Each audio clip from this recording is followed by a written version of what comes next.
मंशा को थप्पड़ मारा तुमने? अच्छा को थप्पड़ मारा? आपको किसने कहा कि मैंने उसे थप्पड़ मारा? उसका फोन आया था, गुस्से से फुंकार रही थी, कह रही थी कि भरे बाजार में तुमने मंशा को थप्पड़ मारा है। बुलाया सुबह उन्होंने? मेरी तो आवाज ही नहीं निकल रही थी शर्म के मारे भैया। नहीं नहीं नहीं, हम सुबह नहीं अभी जाएंगे, क्योंकि ऐसा कुछ नहीं हुआ। अगर उन्हें गुस्सा चढ़ा हुआ ना तो मुझे भी चढ़ा हुआ इस बात पे। आए देखते हैं। हौसला करो, हौसला करो। इधर आओ, बैठो, तसल्ली से मुझे बताओ क्या हुआ है।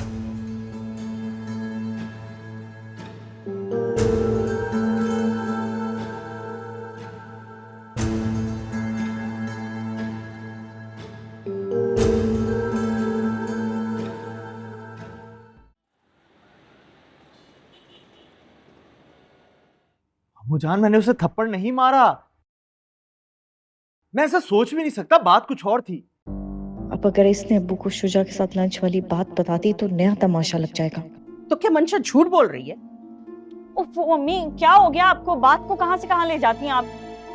मैं तो लेकर जाऊंगी बात को आगे भाई। अभी सिर्फ बात पक्की हुई है, मैं तो शादी के बाद भी हाथ उठाने का हक नहीं दे सकती किसी को। अम्मी आप ना कम सुनती हैं, आप पता नहीं क्या, मैं बोलती कुछ हूँ, आप समझती कुछ और हैं।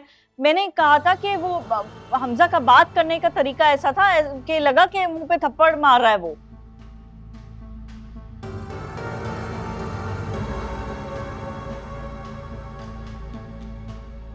अल्लाह, मंशा मुझे पागल कर दोगी तुम किसी दिन।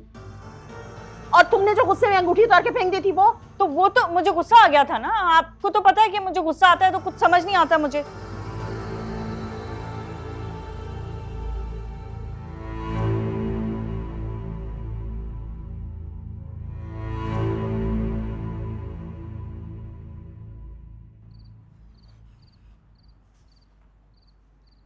पानी पिलाना मुझे। मैंने दूध चूल्हे पर रखा है, उबल जाएगा। पानी तुम खुद भी पी सकते हो। कैसी जबान चल रही है इसकी।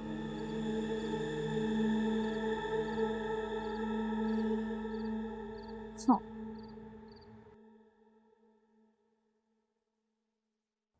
जा बेटा,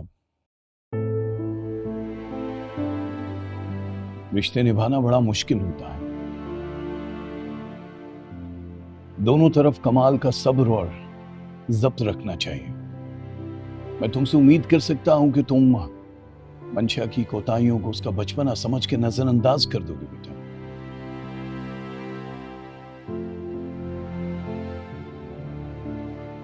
जी मामूजान।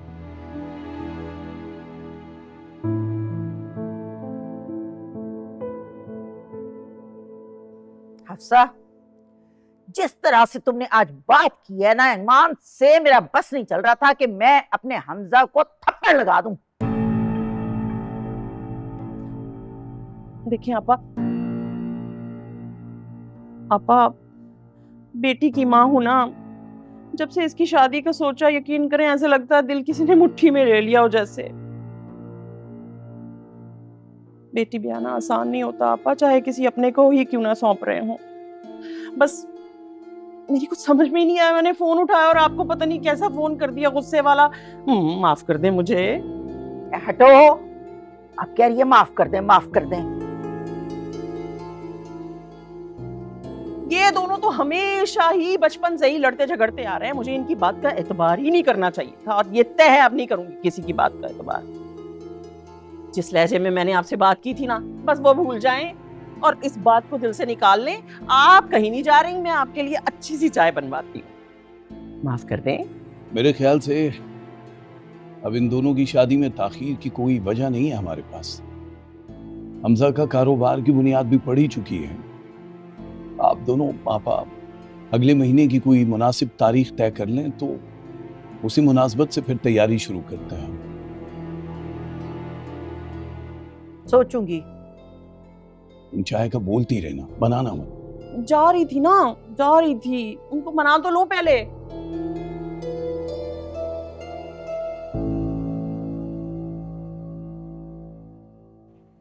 हमजा, चाय बना रही हूँ, पीकर जाएगा।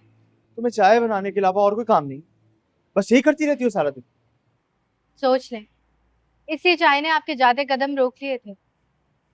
अब रुक ही गए तो पीकर जाए। उससे पहले पानी पिए, उससे का बेहतरीन इलाज है। पागल हो? चाय बना रही हूँ, उससे पहले ना जाएगा।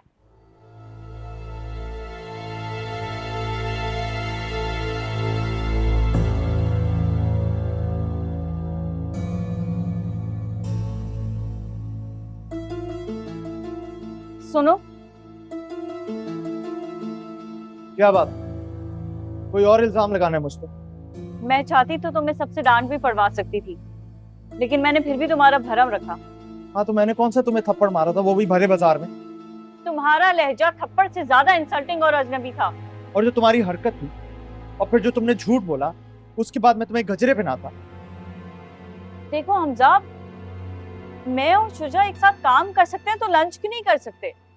वैसे भी वो कोई प्लान लंच नहीं था।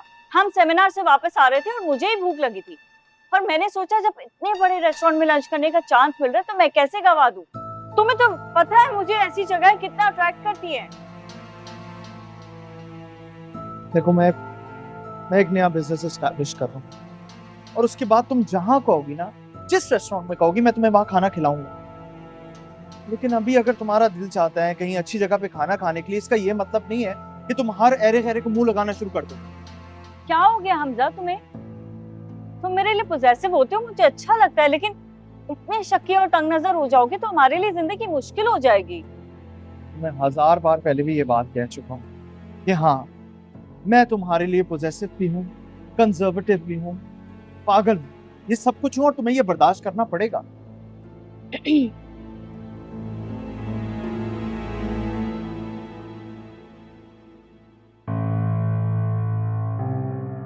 चाय।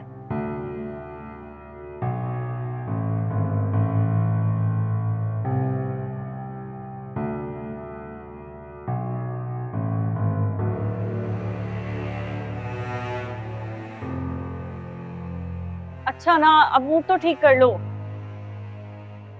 कर लूंगी सब कुछ मैं बर्दाश्त, प्रॉमिस। मुझे वैसे हरकत तुम्हारी समझ नहीं आई, तो क्या जरूरत थी ये करने की?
मैं भी कितनी पागल हूँ, उस जाहिल इंसान के चक्कर में अपना इतना खूबसूरत दिन बर्बाद कर दिया।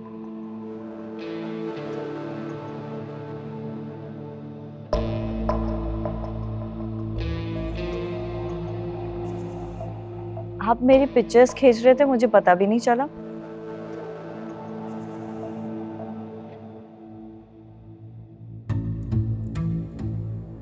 हम तो ऐसे ही हैं, किसी की जिंदगी बदल कर रख देते हैं और उससे पता भी नहीं चलता।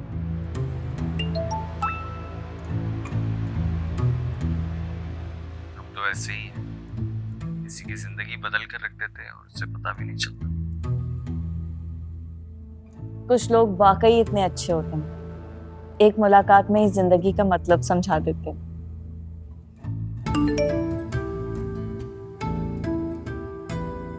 कुछ लोग वाकई इतने अच्छे होते हैं, एक मुलाकात में ही जिंदगी का मतलब समझा देते हैं।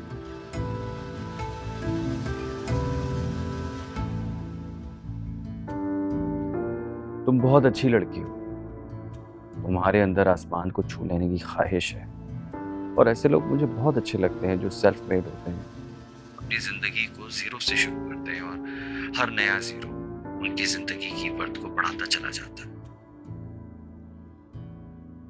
तो फिर मेरे ख्वाब पूरे करने में मेरी मदद करेंगे? तो फिर मेरे ख्वाब पूरे करने में मेरी मदद करेंगे?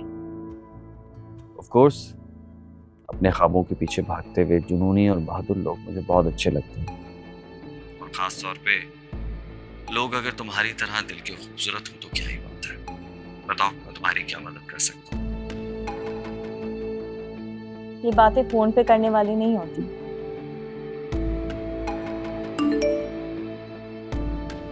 ये बातें फोन पे करने वाली नहीं होती। तो तुम कहो तो मैं अभी हाजिर हो जाऊं चिराग के दिन की तरह?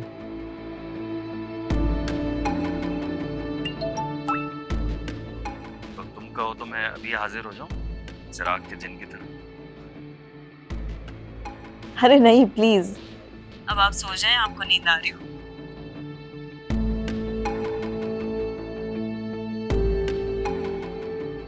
हाँ, काफी थक गया, सोना चाहता हूँ। तुम भी आराम करो, सुबह मिलते हैं।